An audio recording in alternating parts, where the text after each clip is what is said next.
J'ai bien compris, à partir du 3 mai, plus d'attestation, plus de restrictions sur les déplacements interrégionaux, c'est bien ça. Et deuxième question, dans l'allocution du président, il parlait d'une réouverture des terrasses à partir de la mi-mai. Donc là, on parle effectivement de la mi-mai et pas seulement de à partir de la mi-mai.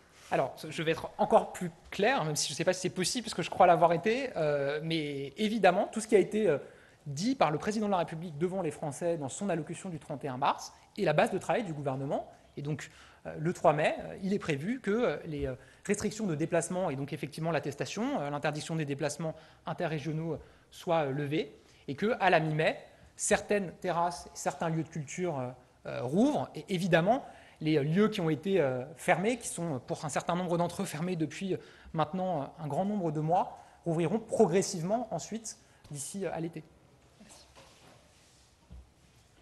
Au-delà des restrictions de déplacement, est-ce que début mai ou mi-mai sera envisagé, en tout cas début mai, pardon, l'allègement du couvre-feu, première question. Et est-ce que les mesures dont vous parlez vous envisagez de prendre des mesures nationales ou comme le demandent certains élus locaux, notamment en Bretagne, vous êtes ouvert et d'accord pour un déconfinement et des mesures qui pourraient être régionalisées, enfin localisées? Sur la première question,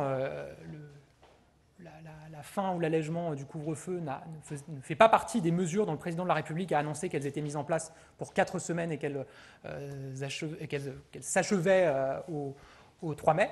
Donc ça ne fait pas partie de ce calendrier-là. Et pour le second point, la territorialisation est évidemment une option qui est aujourd'hui sur la table dans l'organisation et la réouverture progressive. Il n'y a pas de décision qui a été prise sur ce sujet, mais évidemment que c'est une option sur la table parmi d'autres.